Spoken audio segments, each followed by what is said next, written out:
এই শুকনো পাতাটিকে দেখুন, নিষ্প্রাণ হয়ে পড়েছে। কোনো একটা সময় এই পাতাটি একটা গাছের ডালে ছিল। সেই গাছ ওর লালন পালন করত। যখন যখন বাতাস বইত, এই পাতায় কম্পন দেখা দিত, মনকে প্রফুল্ল করে তুলত।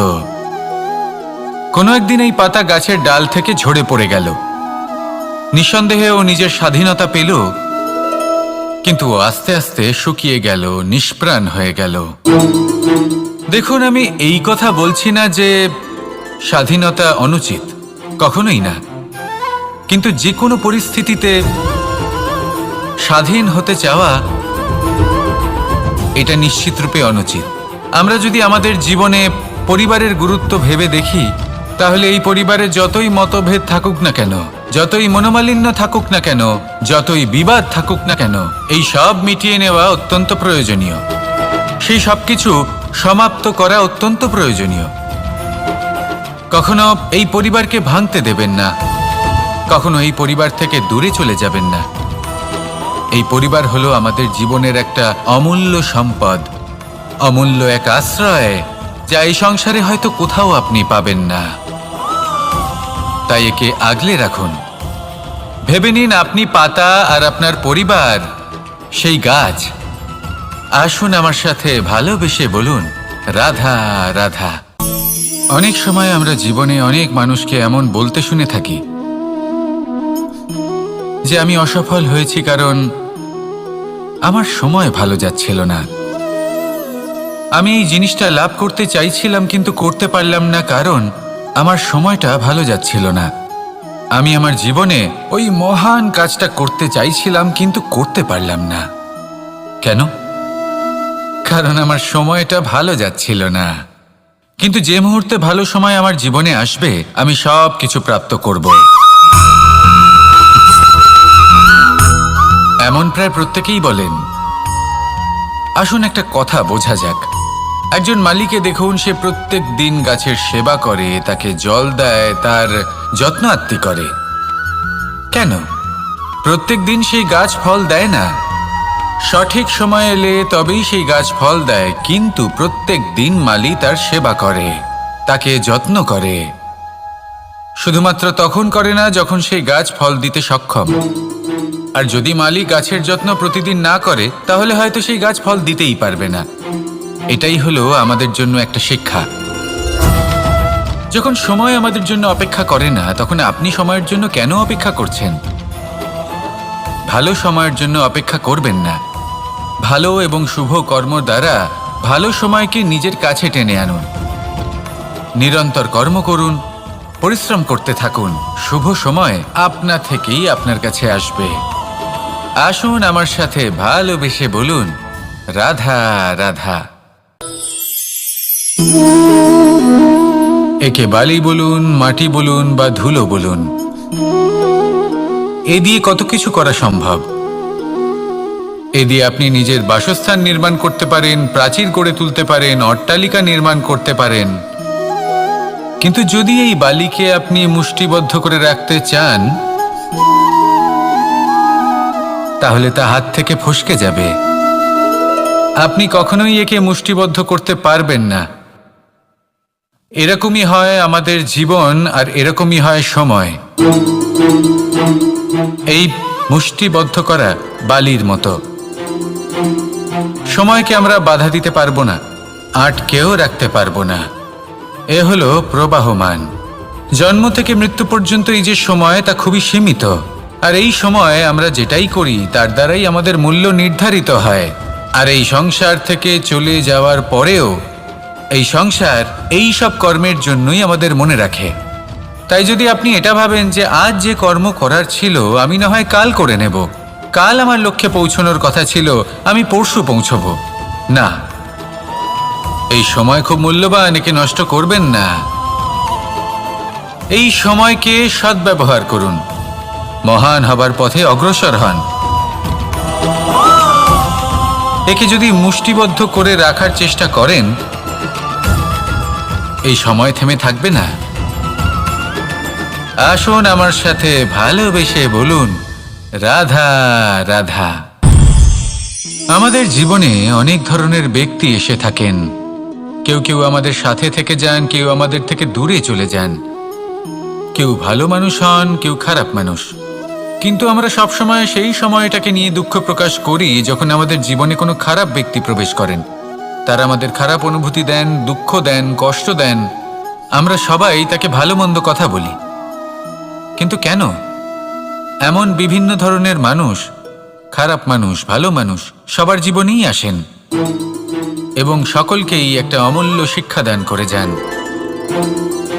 এবার আপনি নিজেই ভেবে দেখুন, জীবনে যখন প্রথমবার আপনি আগুন স্পর্শ করেছিলেন তখন আপনি একটা শিক্ষা লাভ করেছিলেন যে আমাকে আগুনের থেকে একটু দূরে থাকতে হবে। তারপর আস্তে আস্তে আপনি শিখলেন যে কিভাবে এই আগুনকে নিয়ন্ত্রণে রাখতে হবে। তারপর আপনি শিখলেন যে কিভাবে নিজের জীবনে তাকে প্রয়োগ করতে হবে, তা সে অন্ধকারে প্রকাশ লাভ করার জন্য হোক বা খাবার বানানোর জন্য। সেইভাবেই কোনো খারাপ ব্যক্তি যখন আপনার জীবনে আসে কোনো শিক্ষা দিয়ে যান, তার প্রতি কৃতজ্ঞ থাকুন। তার বিষয় খারাপ ভাবার বা খারাপ অনুভূতি নিয়ে থাকার কোনো প্রয়োজন নেই। সেই শিক্ষা লাভ করুন, ইতিবাচক মনোভাব নিয়ে জীবনের সামনে এগোতে থাকুন। কেউ নেই যিনি আপনাকে বাধা দিতে পারেন। আসুন আমার সাথে ভালোবেসে বলুন, রাধা রাধা। এই সংসারে অনেক অনেক এমন জ্ঞানী আছেন যারা নিজের সমস্ত জীবন জ্ঞান অর্জন করতে অতিবাহিত করেছেন। এই সংসারে এমন কোনো বেদ নেই, কোনো পুরাণ নেই, কোনো শাস্ত্র নেই, কোনো ভাষা নেই যা ওনারা জানেন না। এমন কোনো বিষয় নেই যা নিয়ে ওনারা কোনো বক্তব্য রাখতে পারবেন না। কিন্তু আমরা এই সকল জ্ঞানীকে কি ভালোবাসতে পারি? এনাদের সকলকে সম্মান করতে পারি না। কারণটা কি? দেখুন, বেদ পড়া একটি আলাদা বিষয়, বেদনা বুঝতে পারা অন্য ব্যাপার। এবং বেদনা বোঝার জন্য, সেই জ্ঞান লাভ করার জন্য আপনাকে মন থেকে করুণা এবং প্রেমের সঠিক অর্থ বুঝতে হবে। সামনের ব্যক্তির বেদনা বুঝতে হবে, তার যন্ত্রণাকে বুঝতে হবে। তারপর যে জ্ঞান আপনি অর্জন করেছেন বেদ থেকে, পুরাণ থেকে, শাস্ত্র থেকে, তা প্রয়োগ করে তার বেদনার নিবারণ করা, সেটা বেশি গুরুত্বপূর্ণ। সেই জন্য জীবনে শুধুমাত্র শাস্ত্র এবং বেদ পড়ে জ্ঞান অর্জন করতে সময় নষ্ট করবেন না। মন থেকে প্রেমের কি অর্থ সেই বিষয়ে জ্ঞান লাভ করার চেষ্টা করুন। করুণাও বুঝতে চেষ্টা করুন। একজন শ্রেষ্ঠ ব্যক্তি হয়ে উঠুন আর আমার সাথে ভালোবেসে বলুন, রাধা রাধা। একটি হাতির শরীরে কত বল থাকতে পারে সেটা আমরা সবাই জানি। একটা প্রহারেই বিশালাকার প্রাচীর ভেঙে পড়তে পারে। কিন্তু সেটা তখন হয় যখন সেই হাতির নিজের শক্তির বিষয়ে কোনো ধারণা থাকে।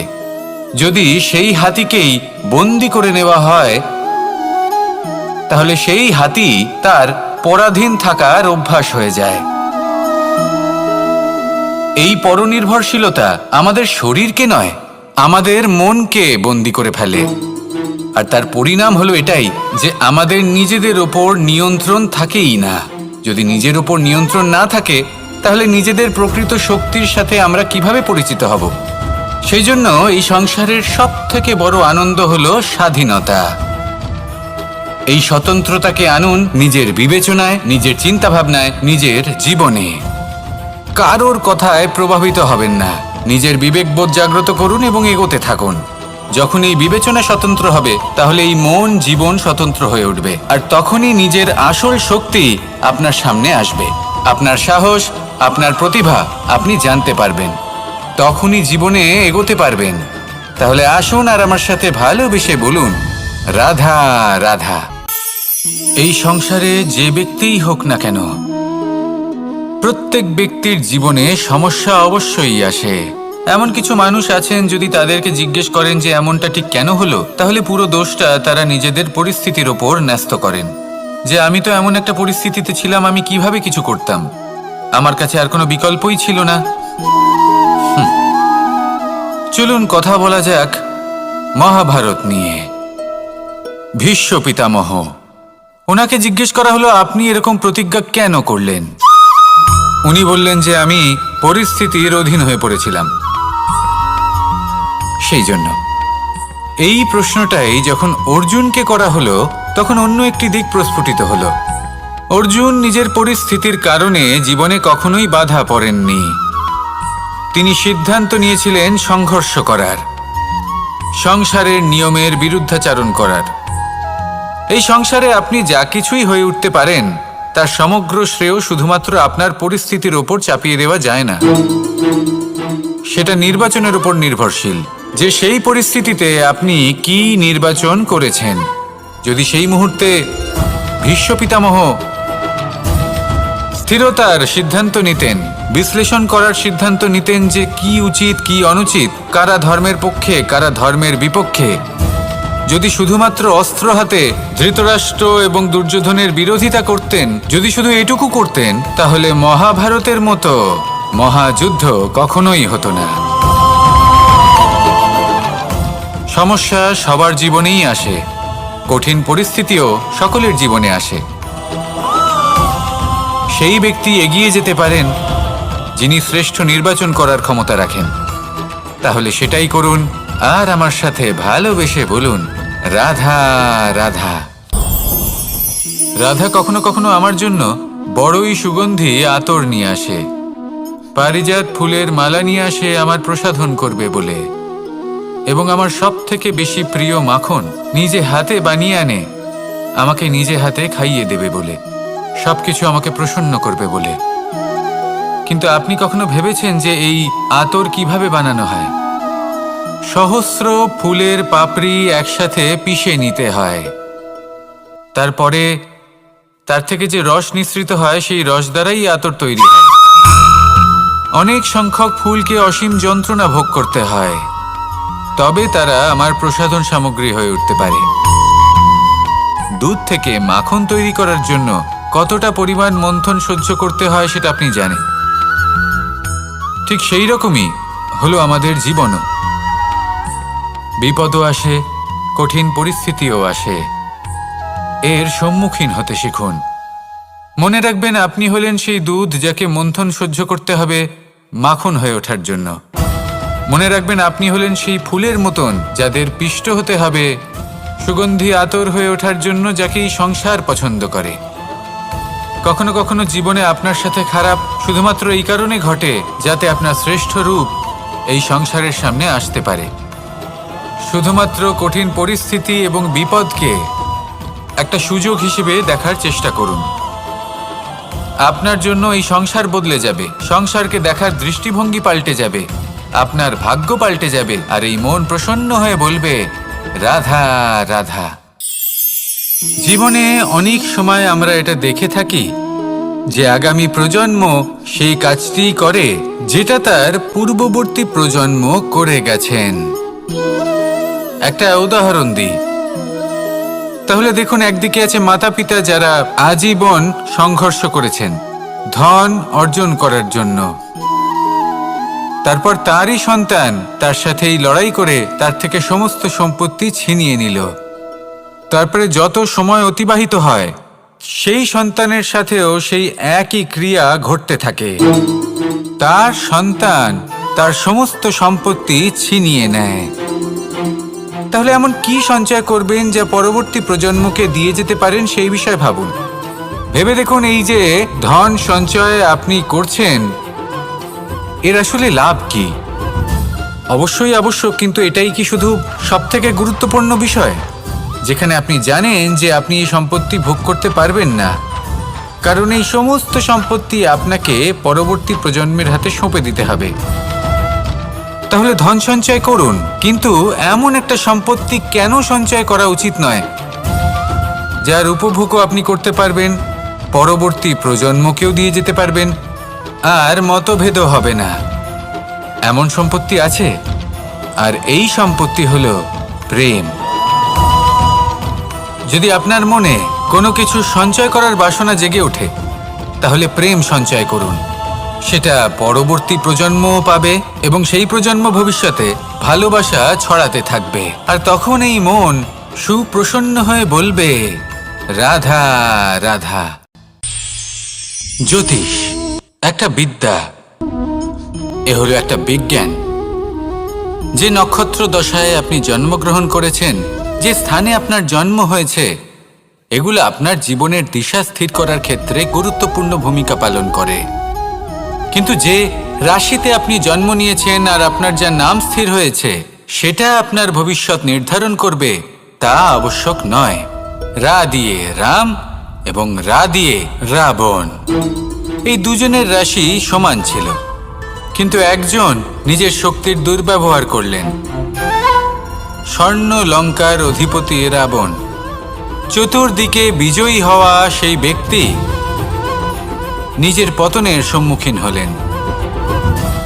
শ্রীরাম রাবণকে বধ করলেন। শ্রীরাম, যিনি নিজের কর্ম দ্বারা, নিজের পরিশ্রম দ্বারা ঈশ্বর উপাধি লাভ করেছিলেন, 14 বছরের বনবাস ভোগ করলেন, আর যখন বিপদে পড়লেন তখনও নিজের রাজ্যের সাহায্য নিলেন না। বনের মধ্যে নিজে বানর এবং ভাল্লুকদের নিয়ে একটি সেনাবাহিনী গড়ে তুললেন এবং রাবণকে তার কুকর্মের শাস্তি দিলেন। তাই সর্বদা এটা মনে রাখবেন, আপনার খ্যাতি, আপনার ভবিষ্যৎ আপনার কর্ম নির্ধারণ করে, আপনার রাশি নয়। তাই সবসময় শ্রেষ্ঠ কর্ম করুন আর আমার সাথে ভালোবেসে বলুন, রাধা রাধা। আমাদের সকলের কাছে বৃক্ষ অত্যন্ত প্রিয়। আমরা সর্বদাই চাই এই বৃক্ষ যেন সবুজ থাকে, ফুলে ফলে ভরে থাকে, আমাদের ছায়া প্রদান করে, তা যেন সুস্থ থাকে, আমাদের ফল প্রদান করে। আর সেই জন্য আমরা প্রতিদিন সেই বৃক্ষকে জল প্রদান করি। কিন্তু কখনো ভেবে দেখেছেন যে জল তো আমরা বৃক্ষের গোড়ায় দিই, তারপরেও এই জল সেই বৃক্ষের প্রত্যেকটি পাতায় ঠিক পৌঁছে যায়? এটা কিভাবে সম্ভব? কিছুটা এরকমই হলো আমাদের কর্ম।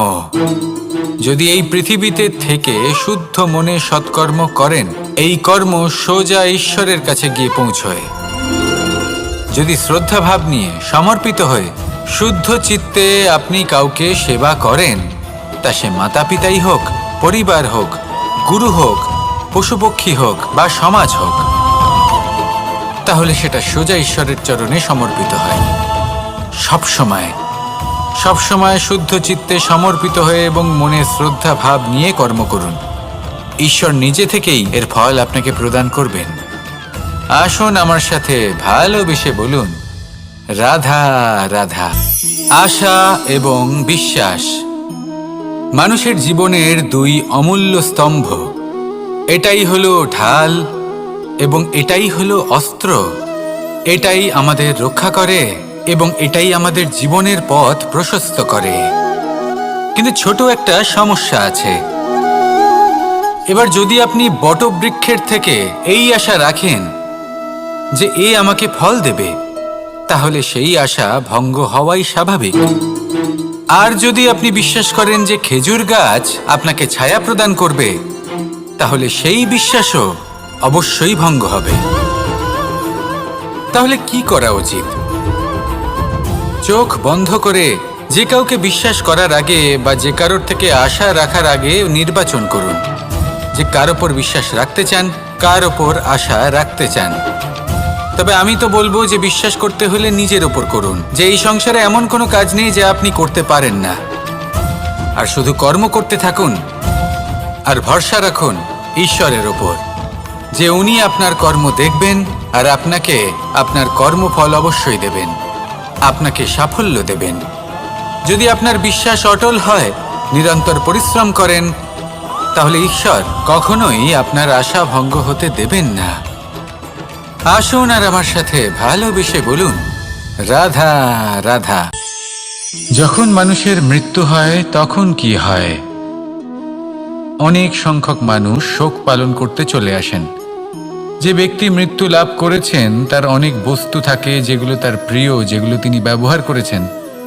তার শয্যা, তার বস্ত্র, তার আভূষণ সবকিছু তার থেকে বিচ্ছিন্ন করা হয় এবং খালি হাতে তাকে শ্মশানের উদ্দেশ্যে রওনা করা হয়।